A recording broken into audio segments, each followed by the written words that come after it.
Bonjour à toutes et à tous, bienvenue pour cette dernière revue de marché Ishimoku avant la pause estivale. Ça reprendra en septembre selon les nouvelles modalités, comme vous avez pu le lire dans la newsletter que je vous ai adressée. Donc bonjour Paul, bonjour Hervé, bonjour Étienne, bonjour à tout le monde, il y a encore des gens qui sont en train d'arriver. On va attendre encore une petite minute avant de démarrer. Bonjour Johan, euh, parce qu'il n'est que 9h44. Bon, j'espère que vous n'avez pas été de ceux qui se sont fait exploser suite au PIB américain avant-hier sur les indices. Ça me fait rire, mais je devrais pas rire. Mais bonjour Yvon, comment vas-tu? Voilà. Il est 9h45, pile précise. Nous allons donc commencer cette revue de marché. Alors, je fais exprès de respirer un petit peu en attendant. Alors, nous allons commencer par la paire AUD-USD sur laquelle je suis en position depuis maintenant 2 jours, je crois, le 25, nous sommes le 27, depuis bientôt 2 jours, voilà, un jour et demi. La paire AUD-USD sur laquelle je suis en position, avec toujours l'espoir qu'elle casse enfin les 0,9440, d'accord, seuil que nous avons visualisé ensemble depuis des semaines maintenant, vous voyez comme c'est long, hein. Là je suis passé sur le weekly, vous voyez, c'est un seuil hyper important, on est rentré dans le nuage. Enfin, on est quand même passé au-dessus des 0,94, ce qui est déjà un premier point. Mais cette situation, cet enjeu est un enjeu hebdomadaire. Je vais vous montrer, donc je vais essayer de zoomer. Voilà, je vais essayer de zoomer. Donc je rappelle à tous qu'il me reste encore 2-3 places, enfin je sais plus combien, un peu plus, pour la formation collective Ishimoku ce soir. Donc n'hésitez pas à m'envoyer un mail, il est encore temps de se raccrocher au wagon. C'est de 19h à 22h et ça coûte 65 euros. Voilà. euh, donc voilà la situation de l'AUD USD, hein, grosso modo, on va faire comme ça. Voilà, et donc cela fait maintenant 1, 2, 3, 4, 5, 6, 7, 8, 9, 10, 11 semaines. 11 semaines que la paire fait du range à l'intérieur de ce rectangle. Vous voyez, comme quoi le trading range est aussi quelque chose de très rentable, parce que depuis 11 semaines, on peut vendre ici à 0,94 et acheter à 0,92, donc il y a quand même 200 pips de latitude. Sauf que depuis un petit mois et des poussières, on n'arrive plus à passer la Tenkan qui représente l'équilibre à l'intérieur de ce range, vous voyez. Et on vient buter là sur cette droite à l'intérieur du range et euh, il semblerait qu'il soit possible ce soir, donc en clôture hebdomadaire, que l'on casse enfin ce range.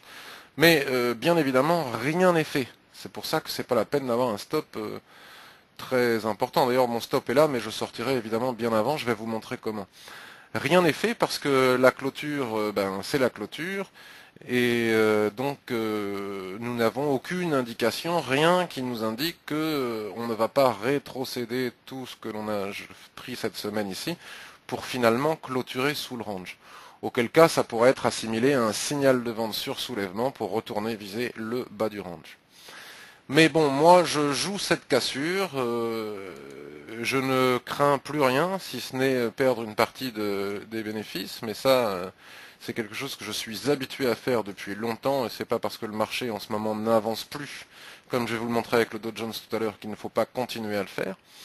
Donc là, j'ai basculé sur le H1, vous voyez, donc on a bien cette droite de tendance à l'intérieur du range weekly, hein, vous voyez. Et tant qu'elle ne casse pas, c'est-à-dire tant qu'on ne clôture pas sous la Kijun ici, j'ai aucune raison de sortir. D'accord? J'aurais pu prendre une cinquantaine de pips ou 45 pips ici, mais ce n'est pas mon intérêt, ce n'est pas ce que je cherche à faire. Je ne suis pas à 20 pips près.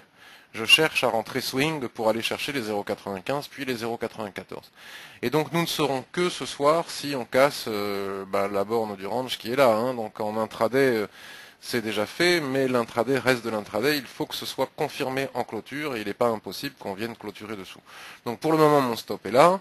mais je vais surveiller ça de près, ou je vais remonter mon stop tout à l'heure, histoire de ne pas descendre en dessous.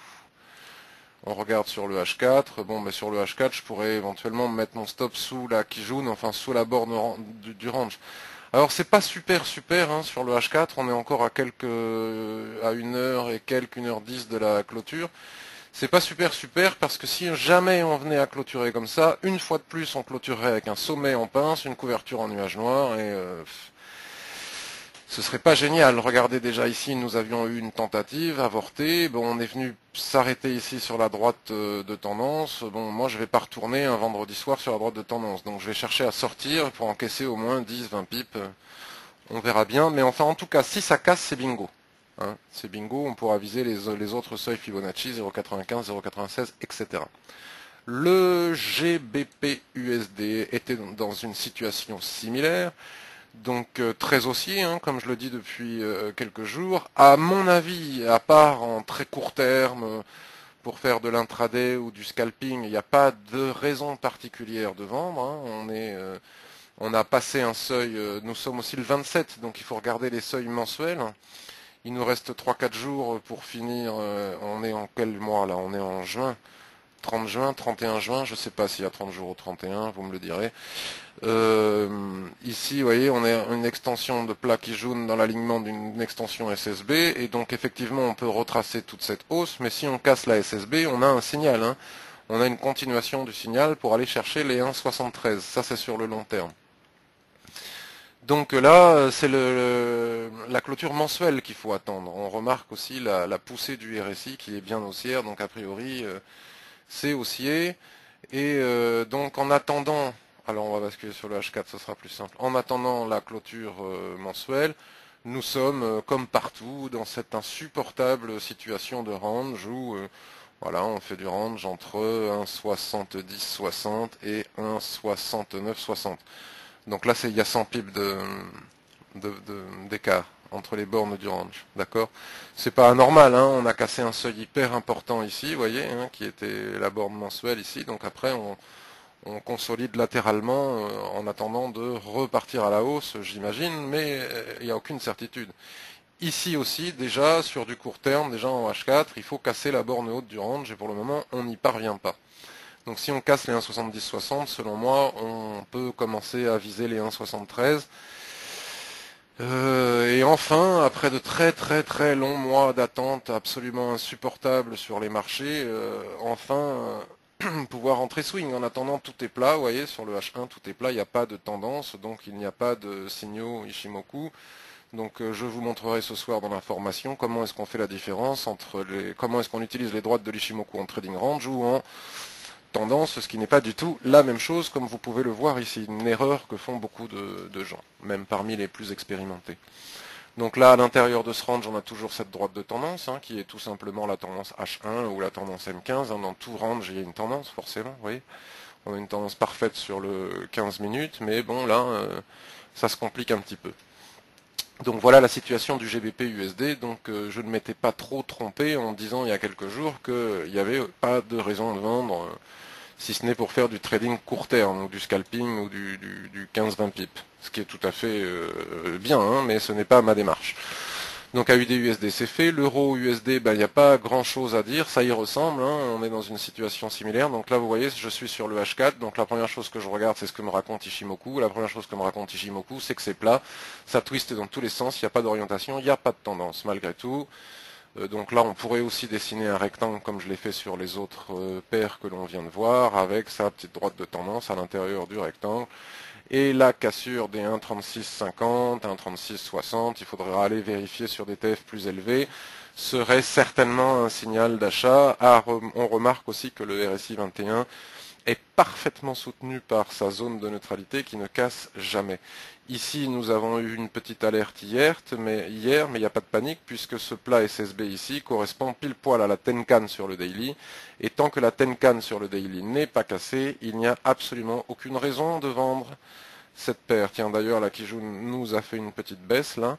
Donc tant qu'on ne passe pas sous les 1,3580, il n'y a aucune raison de vendre. Mais sous les 1,3580, nous pourrions avoir un joli signal de vente pour aller chercher les 1,35, qui est là le support mensuel. Si vous ouvrez votre graphique mensuel, vous le trouverez facilement en regardant le plat qui jaune, d'accord? Le RSI 21 est bien ici sous sa zone de neutralité, donc tout passage sous Tenkan pourrait être un signal de vente. Bon. Donc nous sommes toujours dans une dans une situation totalement insupportable. On vient tester la borne ici, ça passe pas. C'est absolument intradable. Voilà. Voilà, il faudra surveiller ça. En tout cas là, si jamais on est à l'achat, si on casse ici, il faut sortir. NZD, USD, bon, il n'y a pas grand chose à raconter puisque nous sommes sur des plus hauts, je passe sur le mensuel, nous sommes sur des plus hauts historiques. Enfin, depuis que ma plateforme est ouverte en 92, je ne tradais pas avant, donc j'en sais rien. Donc là, nous sommes en train d'atteindre les plus hauts historiques. Donc acheter juste quand on est au même seuil de plus haut historique ne me semble pas pertinent. Hein. D'autant plus que l'on pourrait envisager ici quelque chose comme ça. Vous voyez ? Allez, on va dire comme ça, soyons fous. On pourrait envisager quelque chose. Alors ok, sur le court terme, là, sur 9 périodes, la Tenkan monte. Elle est le premier indicateur de tendance du système Ishimoku, nous indiquant une petite poussée du momentum, mais pour le reste, tout reste plat et il est peut-être pas impossible de faire des allers-retours. Et donc là, les investisseurs de très long terme pourraient investir pour gagner 1000 pips ici. Bon, sauf si ça casse évidemment, mais ça on ne le saura que dans quelques jours. Pour le moment, il me paraît pas pertinent de trader cette paire pour ces raisons-là. USD CHF, c'est pas la peine d'en parler, c'est l'euro USD à l'envers. USD Yen, alors ça y est, ça recommence, on entend dire que ça va dégringoler, que ça y est, c'est la Bérésina, qu'on va se retrouver à 94. Je ne sais pas pourquoi, depuis maintenant le 1er mars 2014, vous voyez, depuis même avant, depuis le 1er février 2014, à chaque fois qu'on atteint le seuil des 101,50, on nous annonce les 94, mais factuellement, il faut être factuel, donc se fier aux faits, à la réalité du marché, à non pas ce qu'on croit. Factuellement, ce n'est pas vrai. Tant que cette droite n'est pas cassée, vous voyez, ce plus bas ici, il n'y a aucune raison de se retrouver à 94. On pourra se retrouver à 94 seulement et uniquement quand nous aurons cassé cette droite. D'abord, nous, on a du 98 avant des 94, donc je ne sais pas pourquoi on annonce 94. Shinku est en train de taper sa Tenkan, il lui reste encore là qui joue à casser, donc vous voyez, jusqu'à 100.57, il n'y a aucune alerte, rien nous indiquant qu'on puisse descendre. Alors là, il y a peut-être 100 pips à prendre, mais difficile de trader cet actif à 101,50 ici, alors que ici on a un support, donc mode attente en ce qui concerne l'USD Yen, le RSI 21 est en train d'arriver sur un support majeur, et donc peut-être même une zone de rebond pour un achat fulgurant pour aller chercher mes fameux 105 et mes 110. Vous regarderez le graphique mensuel pour comprendre pourquoi je dis ça. Donc NZD Yen, exactement la même chose, vous voyez ce que je vous raconte depuis quelques jours. Pas la peine d'acheter les paires en Yen quand l'USD Yen baisse, sinon ça donne de mauvaises surprises, malgré les signaux d'achat. Voilà. Donc pour le moment je continue à ne pas m'y intéresser. Les indices, on va pas y passer 4 heures puisque vous le savez, j'ai écrit 2 gros billets, 2 grosses analyses sur les indices. Aussi bien ce qui s'est passé après le PIB américain et les mauvaises stats américaines, et aussi bien hier, bon, vous entendez des gens dire vendez, vendez, vendez, vendez. Moi je vous dis faites ce que vous voulez, mais il n'y a pas de signal de vente. Il n'y en a en aucun cas. Voilà. Donc il suffit d'être réaliste. On va se mettre sur le weekly encore une fois, parce que je sais qu'il y a des gens qui continuent à en douter, quoi. C'est dingue, mais où est-ce que vous voyez ici une tendance baissière, une alerte baissière? Il n'y a absolument aucune alerte baissière. Là, on a un espèce de porte-drapeau haussier en ce qui concerne les chandeliers japonais, donc on a une figure de continuation haussière. Et si on vient à casser les plus hauts ici, c'est reparti à la hausse. Il y a vraiment, je ne comprends pas comment on peut nous expliquer qu'il faut vendre. C'est absolument mystérieux pour moi. Je ne comprends pas du tout.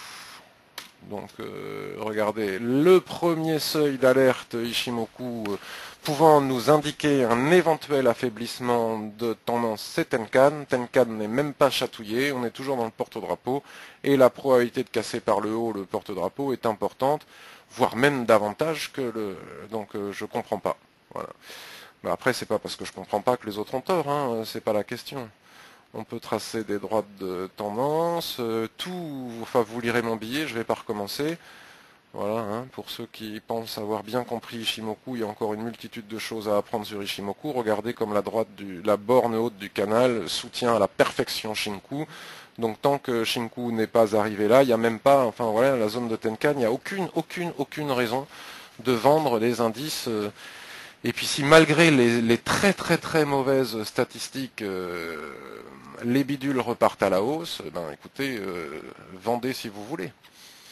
Mais il n'y a pas de signal de vente. Donc si on bascule sur le daily, c'est un petit peu plus... on peut commencer à imaginer qu'il y a des signaux d'affaiblissement de par le fait qu'on travaille la Tenkan. Sauf qu'en réalité ce n'est pas vrai, parce que même si vous lisez des experts Ishimoku qui vous disent ça y est on a cassé la Tenkan, machin, ce n'est pas vrai tant qu'on ne casse pas le porte-drapeau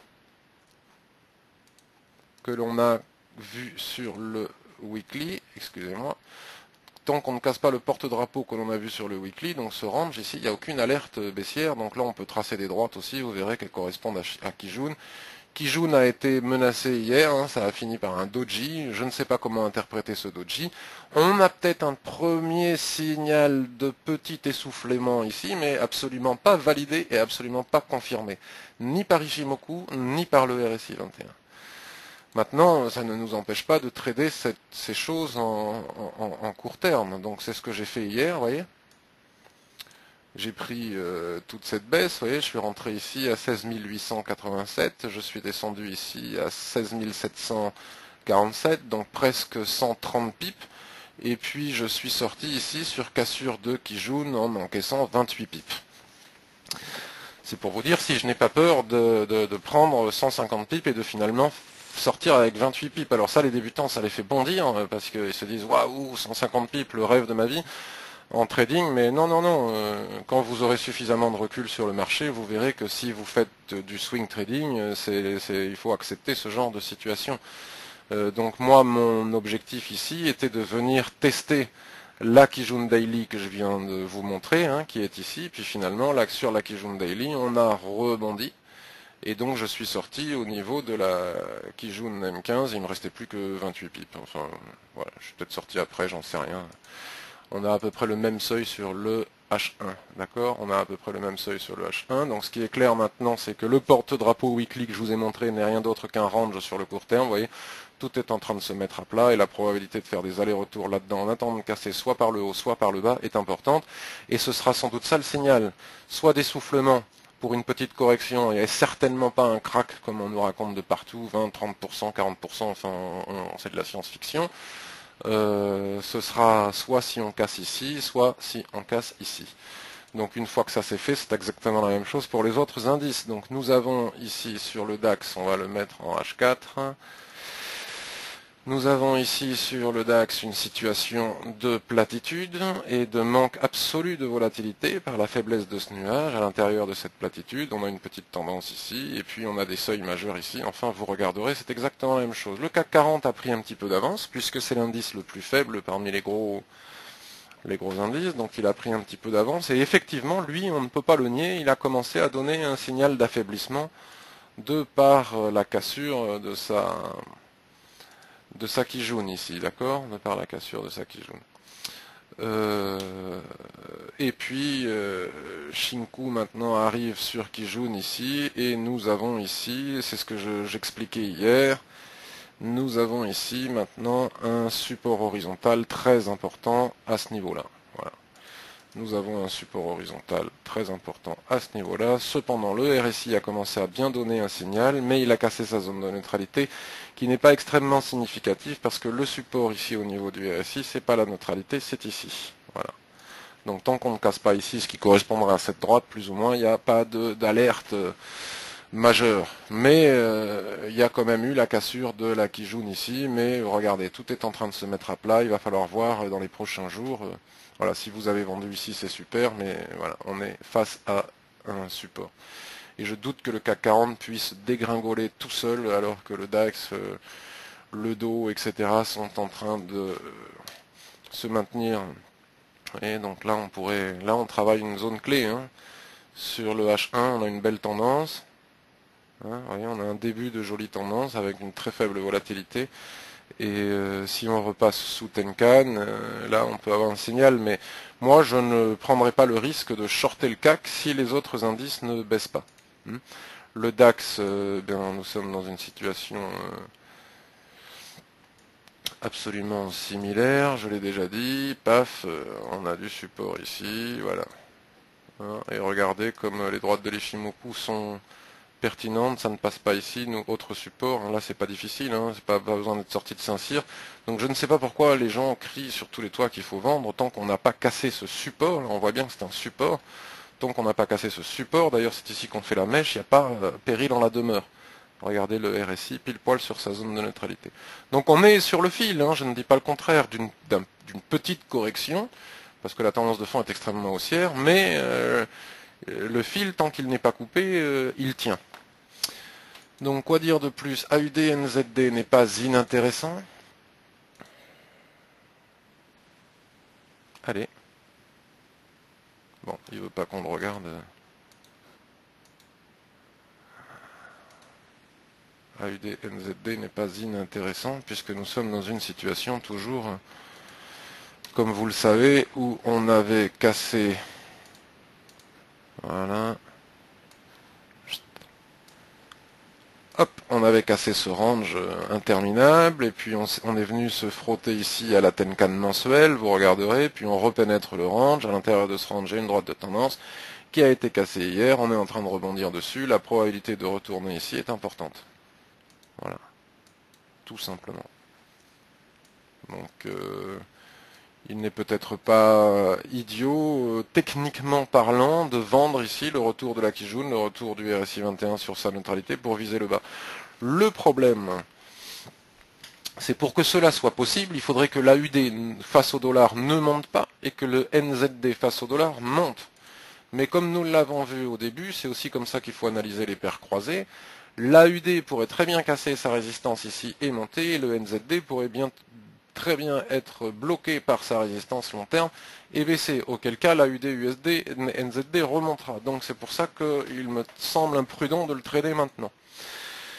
Donc où est-ce qu'on a des opportunités? Ben nulle part, hein, à part attendre de casser au niveau de la UD USD, le GBP USD on l'a vu, vous voyez, on est dans un no man's land, donc la Bérésina continue, c'est-à-dire qu'il n'y a rien à trader, quoi. Il n'y a absolument rien à trader. Alors Laurence, il y a quelques jours, je le disais, nous a fait remarquer que l'euro AUD était venu, donc là je suis sur euro AUD, était revenu chercher sa droite de tendance ici, et effectivement nous avons eu, pouf, bon là on est coincé, c'est pas simple, parce qu'encore une fois on ne sait pas ce que vont faire l'euro et l'AUD. Moi je trouve qu'en ce moment rien n'est simple, quoi. Hein, vous voyez, on est quand même dans une situation ultra plate sans volatilité, c'est quand même rare d'avoir une aussi longue période avec des nuages aussi faibles, bon... il faudrait au moins que Shinku sorte du nuage et qu'on arrive à sortir de cette petite prison, quoi, hein, pour pouvoir éventuellement envisager de vendre. Le RSI 21, vous voyez, la zone de neutralité du RSI 21, elle ne fonctionne que si on est bien baissé ou bien monté. Quand on est comme ça dans un encéphalogramme plat, elle nous indique juste qu'il n'y a pas de tendance. On ne peut pas considérer ça comme un pullback, d'accord? Voilà, bon, ça c'est les petites astuces du RSI 21. Qu'est-ce qu'on a d'autre? Alors on a toujours l'USD CAD, hein, l'USD CAD que j'ai raté il y a quelques jours. Il est en train de revenir chercher sa Kijun ici. Si cela correspondait à le retour sur la zone de neutralité, vous voyez ce que je vous disais? On casse, on vient chercher la zone de neutralité, on descend correctement, et là, la retour sur la zone de neutralité correspondant à un seuil Ishimoku pourrait être mis à profit pour une vente. Mais pour le moment, c'est pas encore fait. D'accord? Pour le moment, c'est pas encore fait. On a un début de divergence, il va falloir voir ce qui se passe ici. L'euro CAD, ben, c'est la même chose, hein. Qu'est-ce qu'il nous reste? Le gold, ben j'ai rien à dire hein, sur le gold puisqu'on l'a déjà, et le silver. Alors là aussi on nous annonce que c'est extrêmement haussier, qu'on va voir ce qu'on va voir, peut-être, hein, c'est tout à fait possible. Mais moi j'ai pas encore suffisamment d'informations. Vous voyez, on a effectivement des prémices sur le weekly, donc on verra la clôture et la semaine prochaine. On a un début, un amorce de cassure de la zone de neutralité du RSI 21 qui fait parfaitement bien support. On a ici une amorce, on a la cassure de Kijun, on ne peut pas le nier, mais on a le nuage quand même qui coiffe tout ça au-dessus, et puis Shinku est en train de se confronter à sa Tenkan, il reste à passer la Kijun. Donc c'est prématuré encore que d'imaginer que ça va repartir fortement à la hausse. Même si effectivement c'est probable. Même si effectivement c'est probable, moi je trouve que c'est prématuré de se lancer maintenant. Si on est dedans, et qu'on a acheté tout en bas comme j'avais essayé de le faire, et ça n'avait pas marché pour moi à quelques pips près, bah c'est super. Mais si on n'est pas encore dedans, je pense qu'il faut attendre encore un petit peu. Regardez, hein, vous voyez, on avait une superbe situation baissière, cassure en force, là on est très très haut.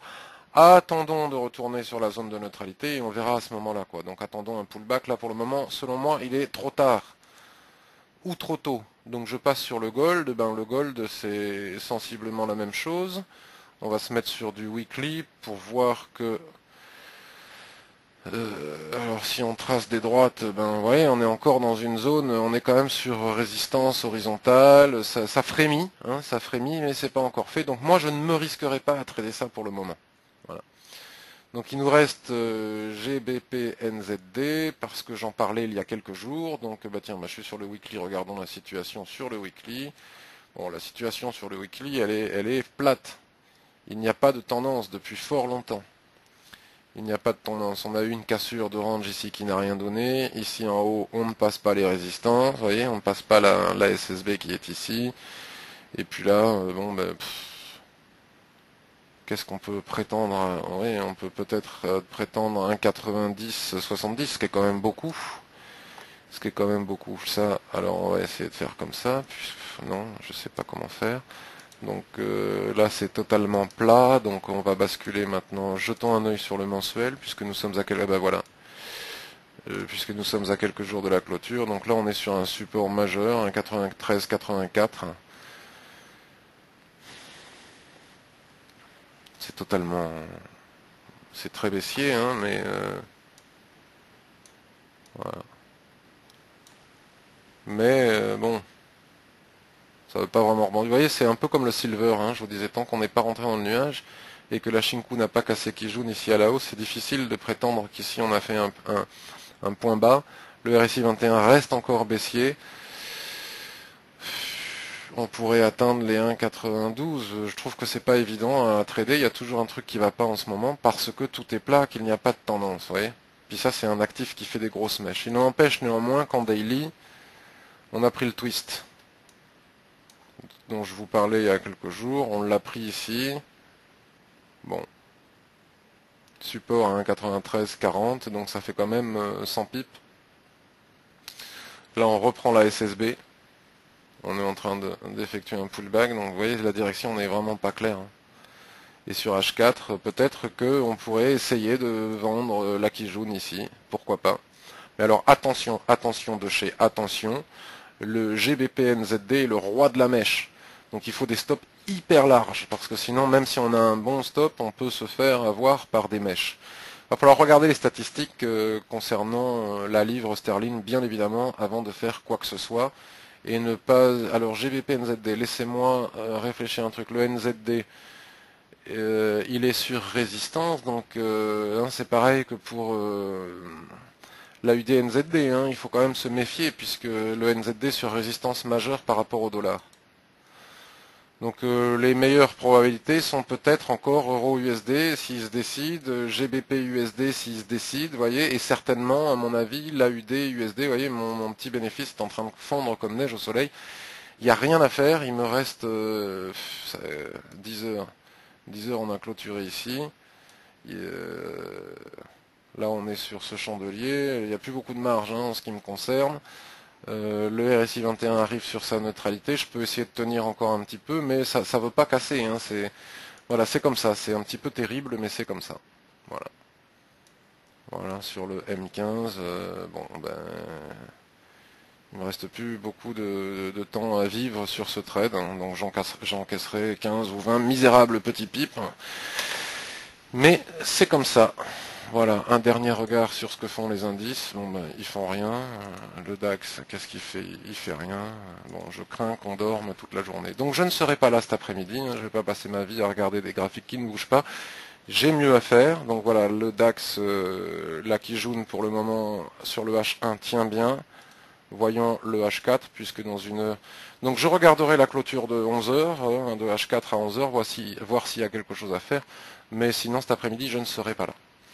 Voilà, je vais voir si vous avez des questions.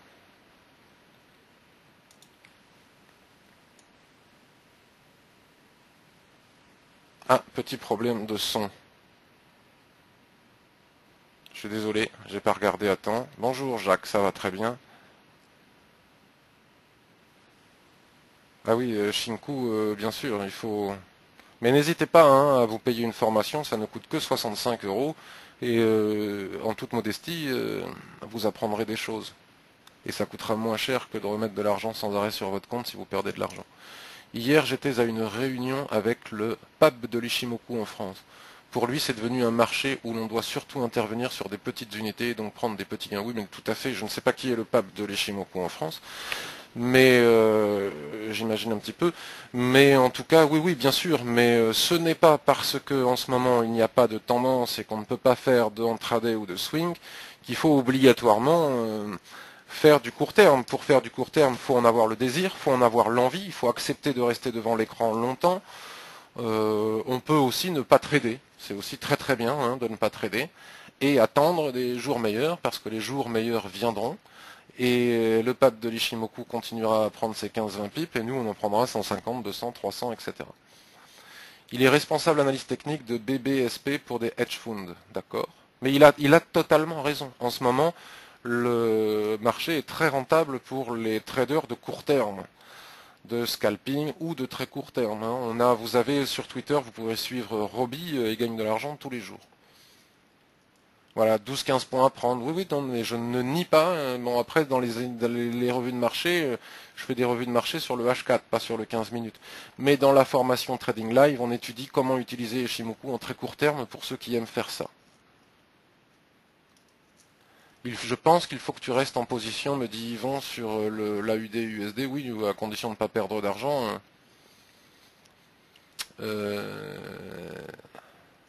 Le pape, c'est celui qui a formé Karen Pellois à ses débuts, dit Paul. D'accord, très bien. Je scalpe le DAX avec Ishimoku. Je gagne très bien tous les jours. Bravo, Johan.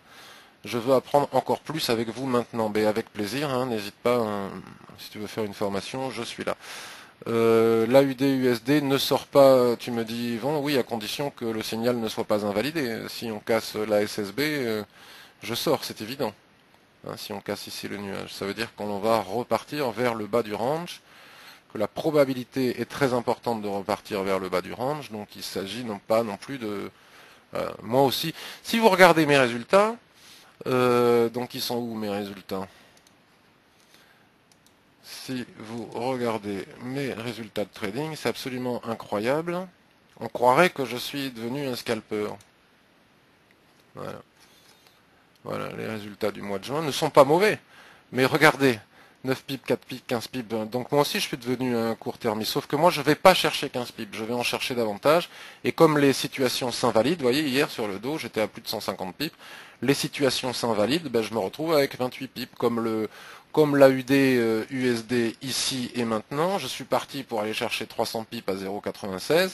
Mais si la situation, ici j'étais à plus 45, si la situation s'invalide, je vais sortir. Il ne s'agit pas de perdre de l'argent non plus.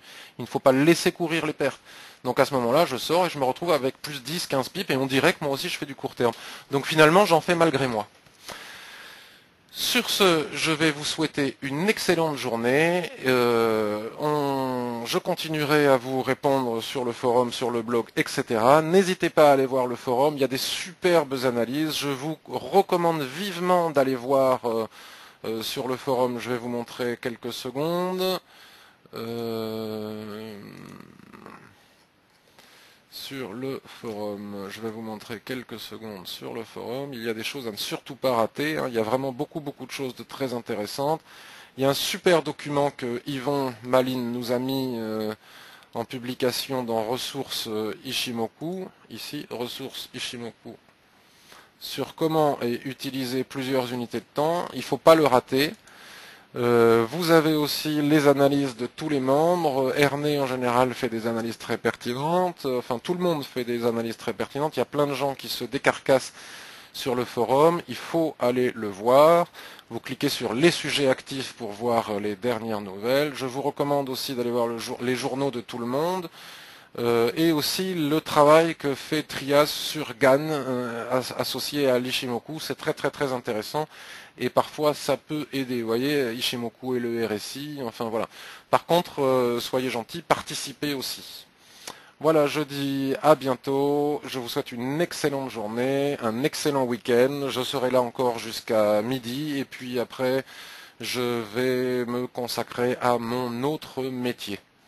Enfin, à mon vrai métier, parce que le trading, c'est pas mon métier. Bye bye, excellente journée à tous.